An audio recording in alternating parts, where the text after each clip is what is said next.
40 points, 12 rebounds, 12 assists, 15 for 19 shooting in 32 minutes. Think about that for a moment, because what Stephon Castle just did to the Dallas Mavericks is easily the craziest game we have seen this year from anyone, and he is only 21 years old, the current reigning Rookie of the Year. Vassell, no, oh! From the heavens! No Spurs star had hit a 40-point triple-double since the great David Robinson did it in 1993. That is over 30 long years. But just last night, a 21-year-old kid went out and put his name next to the Admiral in the big history books. Also, listen to this. Only 2 players in NBA history have ever scored a 40-point triple-double while making 75% or more of their shots. One is the legend Wilt Chamberlain, and the other is our guy Stephon Castle. But here is the deal. This is not just a video about one single game. What is happening in San Antonio right now is something much bigger than just one night. The Spurs are sitting in second place in the tough Western Conference. They have won 9 out of their last 12 games. And the way this team is built, the way every piece fits around Wemby and Castle, it is starting to look like something we have seen before in that city. Something that ended with big parades and gold Larry O'Brien trophies. So today, we're breaking down every single detail. What Castle's huge jump actually looks like in the stats, why the Spurs defense is scaring teams, and why the rest of the West should be very worried about what is growing in San Antonio. Because this version of the Spurs, this version of Stephon Castle, is the one that nobody was ready to face. Alright, so let us start with the game itself, because the box score alone does not show how much he dominated this game. Castle went 8 for 8 from the field in the very first half. He had 21 points and 7 assists before the break even started, and at no point did his game feel rushed. That is the part that really stands out. You watch the tape, and he is making very smart plays early, setting screens for friends, finding open players, and making everyone else feel good. Mitch Johnson talked about it after the buzzer, how Castle started with 2 or 3 plays where he was only passing to others, and then because the defense started guessing his passes, the scoring lanes opened wide and he just walked right through them. Dallas even tried to guard him with their biggest players at one point. That is a scared move against a 6'6" guard who can dribble and think at that high speed. Castle just ripped them apart. Every time they put a center on him, he either zoomed by them or found the open shooter that the move created. Wemby said it after the game, that Castle basically outsmarted the other team's whole defense. That is a crazy thing to say about your 21-year-old friend, but when you watch the film, he is totally right. And then the way he finished it off, the Spurs are already winning big in the fourth, and Castle grabs a missed shot and does a huge putback dunk to make the lead 21. The whole arena went totally crazy. Castle said later that having his name next to Robinson was a dream come true for him, and honestly, it really should be. That is special ground in San Antonio basketball history. Now, here's the history part that makes this even more wild. At 21 years and 98 days old, Castle became the youngest star in NBA history to have a 40-12-12 game. He beat Oscar Robertson's old record, and he did it in just 32 minutes, the second lowest minutes ever used in a 40-point triple-double. This kid is hitting numbers that only the best players ever have reached, and he did it with a shooting percent that is almost impossible. But the reason I am so focused on this game is because of what it shows about where Castle is going.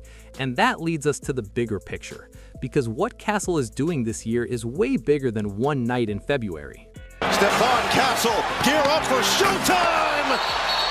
Castle climbs the ladder, and it's a chance for 3! The massive jump he has shown from last year is the type of move that turns good young kids into future all-stars. As a first-year player, Castle put up 14.7 points, 3.7 rebounds, and 4.1 assists while hitting 42.8% of his shots. That was strong, and he even took home the Rookie of the Year trophy. But the big question everyone asked before this season started was about his passing. Can this young man really lead a whole offense? Can he be the main playmaker on a team that wants to win a ring? Or does he need a veteran to help him set things up? This year, he is scoring 17.1 points, grabbing 5.2 rebounds, and handing out 7 assists while shooting 46.7% from the floor. The extra scoring is great to see. The better rebounding is a big deal for a guard with his height. But seeing those assists go from 4.1 up to 7 is huge. That is nearly a 70% jump in playmaking. He is currently 10th in the whole NBA for assists per game. Just think about the superstar names he is standing next to on that list. This is a 21-year-old in his second year playing point guard for a team that is second in the Western Conference, and he looks totally relaxed doing it. The way he plays the game is why he is so hard to stop.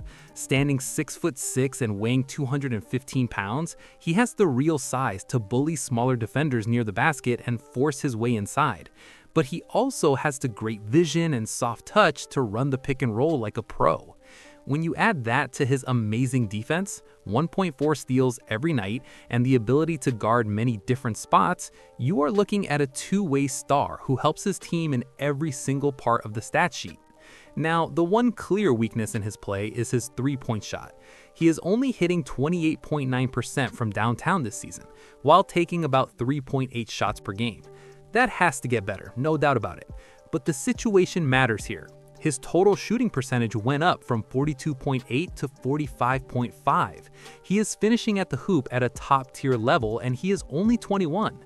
If that long ball even moves up to 35-36% over the next few seasons, you are looking at one of the most balanced two-way guards in all of basketball. The highest potential for this kid is truly frightening, and his lowest level is already a star-quality player. Some experts have even started comparing his path to a version of Kawhi Leonard, but with much better passing skills. And honestly, it is a fair match when you look at his style.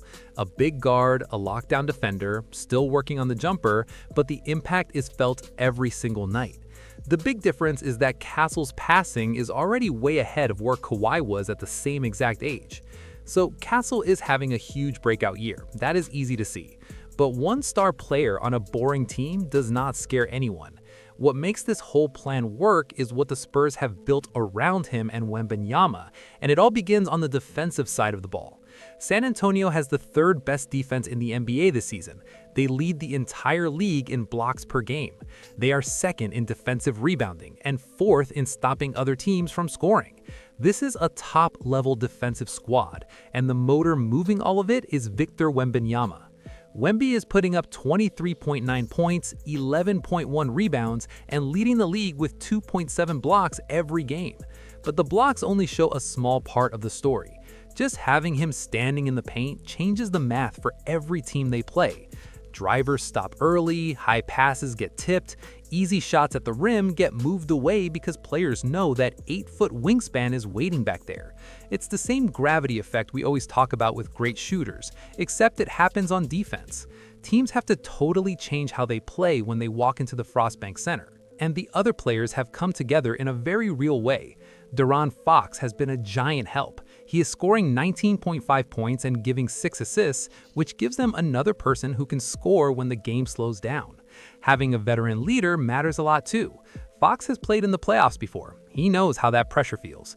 And having that loud voice in the room for such a young team is worth so much. Devin Vassell is quietly having a fantastic season as the team's best two-way wing player. He was a plus 31 against Dallas, the best on the squad, and he's the kind of glue guy that title-winning teams always need, the person who does every little thing well. He's not flashy, but the team is much better whenever he's out on the floor. And then look at the rookies. Dylan Harper, the number 2 pick, has shown signs of being a scoring machine. Carter Bryant had a huge game against Dallas with 11 points and 3 blocks, earning a loud standing ovation from the home fans. Wemby said later that this was one of Bryant's finest games, and that he has skills that can be used at any moment in a game. When your main star is talking up the rookies like that, you know the team culture is perfect. The one part that still needs some work is the three-point shooting. The Spurs are ranked around 23rd in the league, hitting about 35% from deep this season. That can be a worry in the playoffs where defenses get tighter and scoring points becomes very hard, but it's also the easiest problem to fix in basketball. Castle's shot will likely get better as he grows up. Harper is already a good shooter. Then you have Champagnie, Keldon Johnson, and Harrison Barnes who can get hot on any night. So here's where I want to look at the big picture and talk about why this is so important. Because the age of these players is what makes the Spurs so scary. Castle is 21, Wembanyama is 22, Harper is 19, and Bryant is 20. This main group hasn't even started to reach their best years yet. We're seeing the early start of what could be the next legendary Spurs era, and they're already in second place in the West.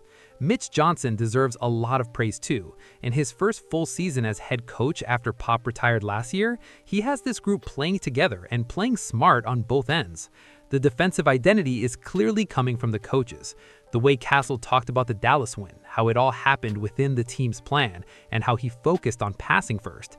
That shows the system and the culture Johnson is creating. And here's what really brings it all together. The Spurs have done this many times before. 5 titles. Duncan, Robinson, Parker, Ginobili, and Kawhi. San Antonio knows what a winning foundation looks like because they've built many versions of it. Great defense, unselfish passing, a giant star in the middle, and a guard who can score and pass. Castle and Wembanyama fit that pattern perfectly. Castle is becoming the engine on the outside, the guy who breaks down the defense and makes the right choice every time. Wemby is the anchor, the rim protector, and the guy who changes how the game looks just by being on the court. When you have those two stars at 21 and 22 years old, surrounded by good veterans and talented young kids, you are building something that could stay on top for 10 years. That 40-point triple-double against Dallas was a message, but it was also a sneak peek of the future. Castle said it himself. He didn't force anything. It all just happened within the flow.